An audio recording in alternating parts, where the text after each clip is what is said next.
Can you believe this? I was not recording. Hi guys, welcome back to the YouTube channel. Luckily it wasn't too long before I noticed that I was not recording. Otherwise I would have shot the whole video, spent probably like a few seconds without having any video at all. But yeah, we're here, we're back. So you guys know for the longest time I've been a Canon user. If you didn't know, but now you know. So otherwise you have to go back to my earliest video on this channel, which were really bad. Now that I look at it, my video from before were really bad.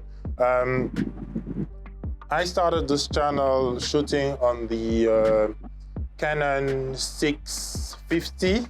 So I had the Canon 650, then I switched to the Canon 800D, which is the camera I'm actually shooting with right now. And I've wanted to upgrade to a full frame camera, but I just don't like the fact.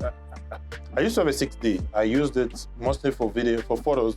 I just don't like the fact. I don't know. I don't hate the full frame look, but probably I will switch to one. Planning to switch to one maybe by July. You should be able to see some new cameras as well coming up. But for the shooting experience per se, I'm a big fan of crop sensor, because nowadays a lot of my work is between f4 and f5.6, which doesn't really need a lot of separation. It's composition that I'm mostly interested, lighting, techniques, and things that really matters to me is drawing the attention of the viewer to something that really, really I want them to be drawn to. And for me to be able to achieve that, I use things like lighting and stuff like that. I just feel like this video is a bit underexposed. Let's crank up. We should be better now. Yeah, we should be better now. I know that I'm shooting in cine style for those who are wondering. I'm checking my waveform there and I can see that, yeah, it's pretty okay. Let me actually show you my setup and how I shoot my video when I shoot outside.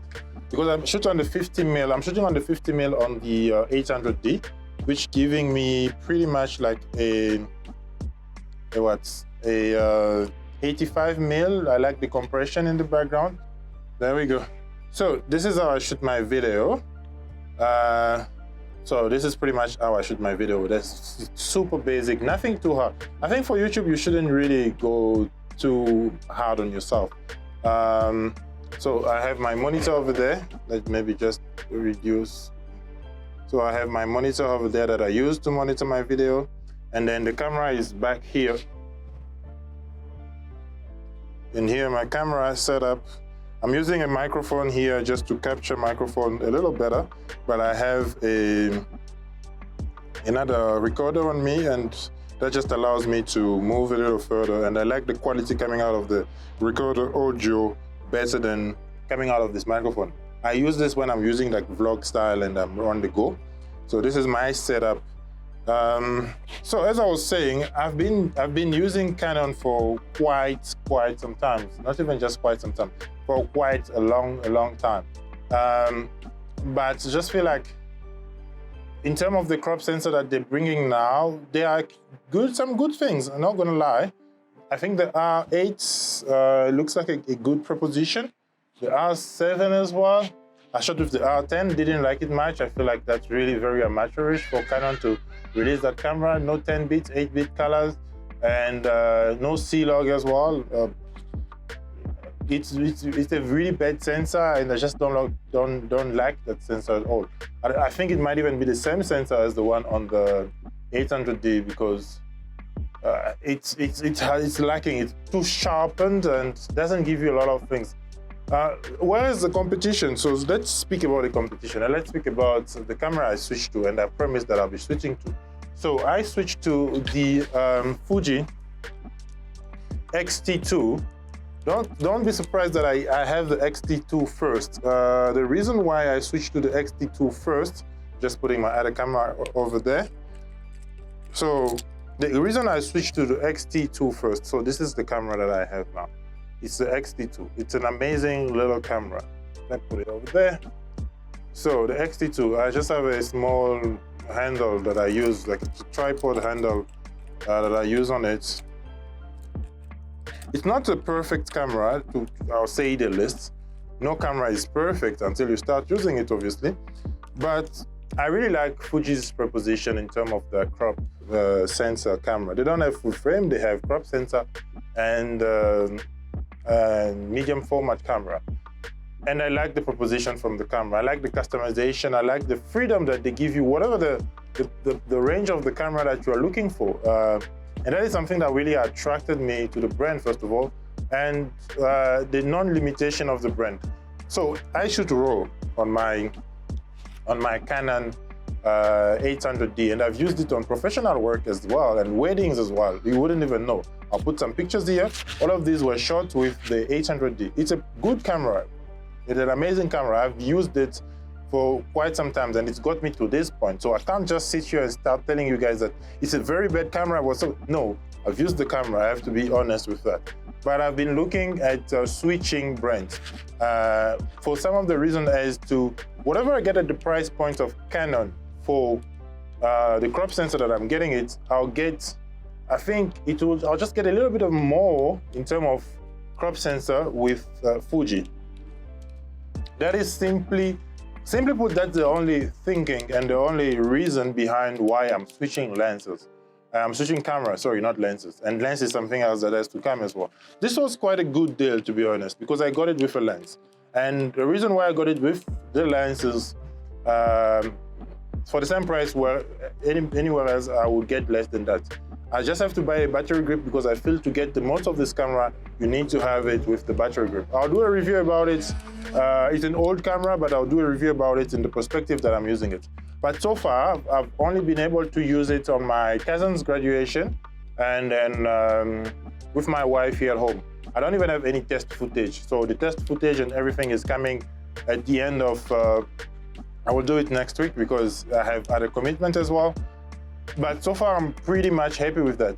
This camera came out in 2017, and I think the 800D probably also around the same time, for pretty much the same price. I'll look it up. If I'm not correct, I'll put it on the screen for you.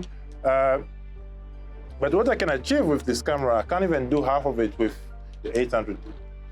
So that's one of the reasons why I say that the proposition from Fuji in terms of price points is way better than Canon. And then they just know Fuji is a film company, imaging company, and they know about colors. I love Canon colors. We always speak about Canon colors, but the colors from these cameras, especially this sensor, this was the last Fuji that was made in Japan. And that also was something that really attracted me. I can feel, and I got this camera, I think with under 10,000 pictures on the shutter. It's pretty much brand new. The lenses clean, the camera even has dust on it. It shows that this camera was not used for the longest time. And you can see the hot shoe only has 1 or 2 scratches. That is one good sign of getting a really good bargain. I'll make a video as to how to buy secondhand because, to be honest, all of my cameras that I have here, I've bought them secondhand. People may have think that, yeah, most of my camera in this channel, I bought them secondhand. Maybe only for a few things that are coming up, I'll buy brand new cameras because, yeah, I need 2 brand new cameras. There's something that's coming up and I'm pretty excited about it. And I'll tell you guys about it. I'll get you guys behind it. I haven't even been shooting a lot of stuff on my own lately because my mind has just been focused on that one big project that is coming up, and I'm super excited about it. And I'm sure that that is something that I really want to achieve properly and do really, really well. I don't want to ramble too much, but this is the reason, why did I move to Fuji? And that is the main reason as to why I moved to Fuji. So I have the XT2 now. I'm super excited about it. I'm planning to get a battery grip so that I can get the full performance of this camera, as well as a microphone, no, not a microphone jack. What is that? A headphone jack, performance boost, and I can shoot more than 30 minutes limit. This camera shoots 30-minute limit, and I haven't seen that as a problem so far. Even when I shoot weddings or anything like that, I think no weddings, I've been able to run it for 30 minutes. So what are some of the reasons as to why I upgraded to this camera? 4K, first of all, 4K. I've never shot 4K unless for some of the cameras that I've used, the Sony, I've used the Canon, the Nikon, not yet. I haven't been able to try the new Nikon and the Fujis before, but you guys know I've been lucky enough to have been able to use the XS10 and the XE4 as well as the XH1. So I've been able to use all of those Fuji cameras, and I pretty much fallen in love with Fuji. It just makes sense. Fuji just makes sense. I'm getting an XS20 as well to try. I want to try some of those 10-bit colors. This one only shoots for 8 bits as well. As I say, a review is gonna come around about this camera pretty much maybe just after this video. I'll shoot another one. It's getting a little darker. I really don't mind trying also some of the low light tests on this camera. I was pretty impressed with the ISO performance here. I was never able, for example, to shoot on ISO over ISO 800 photos over ISO 800 on my Canon 800D. I'm able to do that, and I pretty much bought that camera at the same price as this one without the lens. Just to tell you some of those things I'm really impressed about. So guys, that is about this video. I finally changed camera, and Fuji finally makes sense for me in terms of the career and where I am right now. So I'll see you guys in the next video. Peace out.